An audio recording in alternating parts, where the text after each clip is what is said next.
fi is initialized to 0. What is a bracket fi? The first prime number that we have found and put into the array, right? If that prime number is not a factor of a bracket I, and the square of that prime number is less than the number itself, that means there may be another prime factor. So I have to move on to the next available prime factor. So I increment the index itself by 1. So the next time I get back to this line here, a bracket fi will look into the next prime number, which is 3 in the array. Okay, and then we'll go from 3 to 5, 5 to 7, 7 to 11, and so on. What number does it start with? I mean, if you have a bracket I equals I minus 1 plus 1, I minus 1, and if you start with 0, I minus 1 would be negative 1 plus 1. Then we can start I with 1. Okay. No one says that you have to start I with 0. You can start I with 1, then everything is cool. So we'll trace it. We'll trace the algorithm once it's done. I'm just making modifications one at a time. In other words, instead of using f to linearly scan all the potential factors, I'm now skipping all the composite numbers to make it go faster. Are we doing okay with this? Okay. So this is my revision 10. I have to move on to revision 11. And you can see this one is actually fairly complicated also. This is probably the most complicated algorithm we have seen in this class so far. The next question is, what do I do with this loop and end loop here? Should it be a pre-checking loop or should it be a post-checking loop? What am I supposed to do with it? Post. Okay. Well, let's see. Should it be a pre-checking or post-checking? Pre-checking. Well, the answer is it is a post-checking loop. It's a post-checking loop because there's no way you can do this comparison until you know what fi is. But you don't know what fi is until you have gone through this portion of the program. So this has to be a post-checking loop. In other words, I have to replace this loop with a repeat, and I have to change this part here with an until, because I have to turn it into a post-checking loop. Now, once you turn it into a post-checking loop, you have to be careful because it is going to perform this step first. Okay? Now, the first value that I get is a bracket I minus 1 close bracket plus 1 already. If you add 1 more to it, that means by the time you test it, you would have added 2 to the previous prime number. For most prime numbers, that works just fine because the prime number after 3 is 5, the one after 5 is 7, 9 is not a prime number, but 11 is a prime number. In other words, you have all the odd numbers. All prime numbers other than 2 are odd numbers. But this won't work for 3, because if the first prime number is 2, and you add 2 to 2, we have 4. So you would have skipped 3 as a potential prime factor. So that tells me that you can either optimize it, or you can just say, let's not increment it here. We'll wait for the post-checking loop to actually do the increment. Because this is a post-checking loop, it has to perform this step anyway. So I'm already guaranteed that I won't be testing the same prime number all over again. Is that making any sense? Okay. So we only have one last question. What do we do with the outer loop? Should this be a pre-checking loop or a post-checking loop? Doesn't really matter. But since we can get away with a pre-checking loop without changing the meaning of the code too much, we'll go ahead and get away with a pre-checking loop. So now we, instead of loop, we say while I is less than bar a bar do, and while. Is that okay? No? Sort of? Kind of? Okay. Now we do have two more things to do, because remember we forgot to initialize I as well as a bracket 0. A bracket 0 representing the first prime number has to be initialized to 2, and I representing the index to the next element in the array to fill with a prime number has to be initialized to 1 in this case. So here we have an algorithm that will fill up an array with only prime numbers, and it will try to do that with the most efficient way that we can find. Yep. How are you going to limit to 5? Limit to 5? You said you only want to find the first 5 prime numbers. How are you going to limit it? Well, you just make the array size 5. Okay. Let's go ahead and trace it. Okay, we want to trace this algorithm as an exercise, and we only have 5 minutes left, so we may not have enough time today to do it. If you go home, and have time to do it, you can trace this algorithm. I can trace as much as I can in 6 minutes, and we'll see how far we can get. Copy.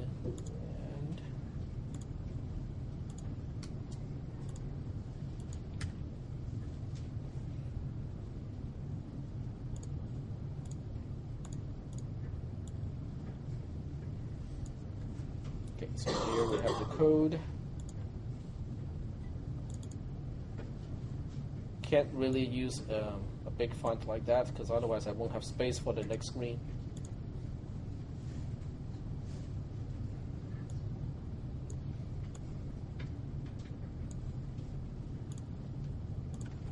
Okay.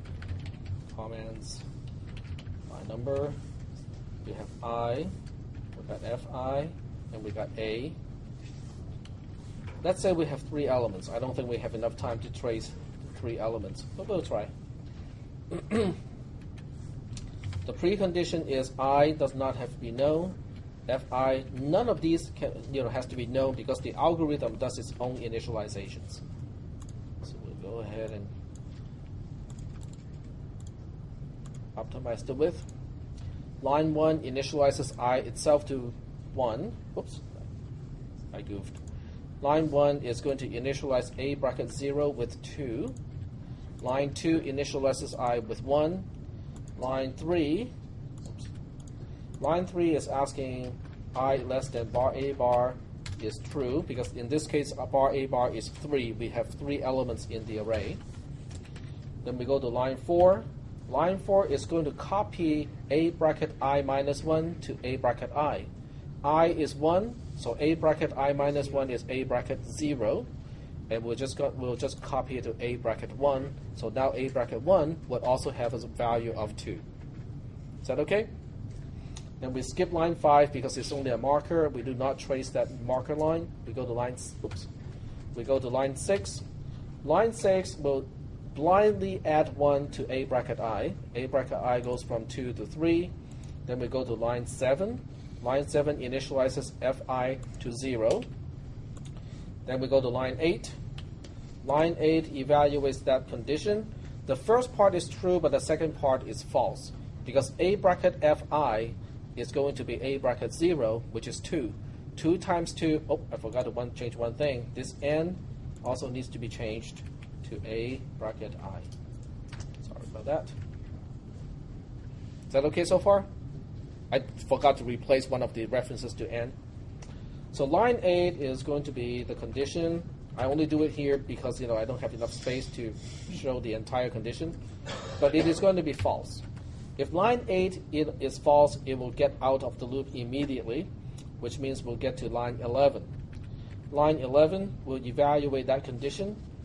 Is A bracket Fi times A bracket Fi greater than A bracket I? It's true, because otherwise we would not be exiting the loop. So since line 11 is true, we get out of the repeat until loop. We go to line 12. Line 12 is going to add 1 to I. I goes from 1 to 2. And we have 2 minutes left. We can finish the trace. Then we go back to where? We go back to line 3. I is less than bar A bar is true. We go to line 4. Line 4 is going to copy the 3 to A bracket 2. Then we go to line 5, or line 6 to be more exact. Line 6 is going to add 1 to A bracket 2 because I is 2. It goes from 3 to 4. Then we go to line 7. Fi is now initialized back to 0, even though it was 0 to begin with. We go to line 8. This condition is going to be false because 4 divided by 2 has a remainder of 0. Then we get out of the inner loop, we go to line 11. Line 11 is going to say the condition is false. Now, this is important. This is different from the first time because when the condition of a repeat until loop is false, we go back and perform the loop again. We have to perform another iteration. So this time we go back to line 6. What does line 6 do? It changes the 4 to a 5. Then we go back to line 7 again. Fi gets 0 again.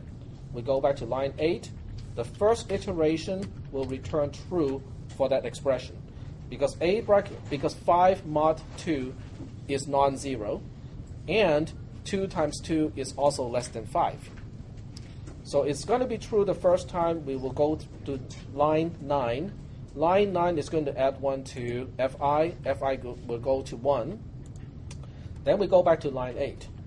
When we go back to line 8 with Fi equals to 1, then the condition will become false because 5 mod 3 is not 0. That's fine. On the other hand, 3 times 3 is less than 5 is false. So the conjunction itself is false. That will get us out of the loop. We go to line 11.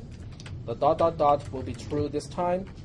And then we go to line 12. We add 1 to I. I goes from 2 to 3. We go back to line 3. In this case, I is less than bar A bar will become false because we only have 3 elements in this example. Okay, so this is enough to show you, the cases where what we have to go through to confirm that the number is in fact prime.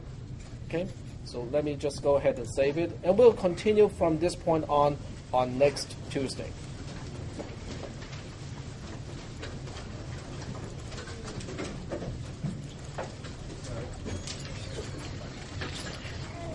Can you do me a favor?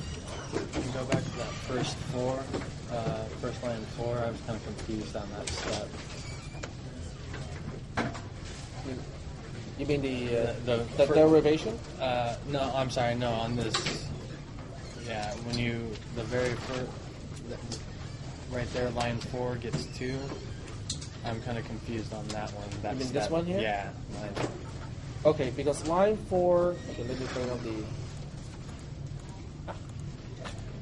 Okay, because line 4 copies A bracket I minus 1 to A bracket I. Okay. I is 1. Okay. So I minus 1 is 0. Yep. So this is effectively saying A bracket 0 goes to A bracket 1. When you Okay. look at the trace, A bracket 0 was pre-initialized to 2. Okay. So that's why we're copying that value to A bracket So 1. it just moves on to the next element. Yep. Okay. All right. I think I see what you mean. Okay. In the homework on line 11, you're using A of M as a comparison here, which would be false. Are you looking for false, or is this just an error? It's either true or false. Okay, so you're looking for true or false there. Yeah. Okay, that's all I wanted to know. Yep, it's a Boolean variable. Whatever the right-hand side is, the variable becomes It's that. just the whole concept of putting comparison statements and assigning values. It is actually, it looks kind of weird, but it is a It very does. powerful technique. Oh yeah, I know. Yeah. I just wanted to verify that you're looking for Right. true or false.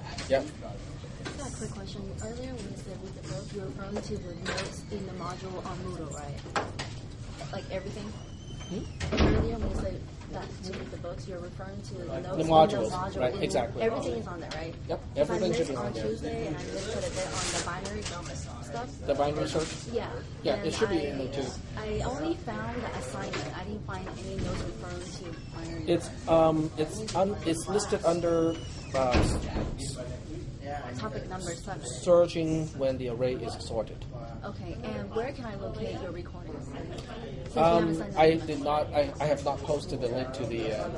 Usually it'll be playlist. within the I haven't. Moodle, right? Right. I haven't done it yet. Yeah, Okay. but it's already uploaded.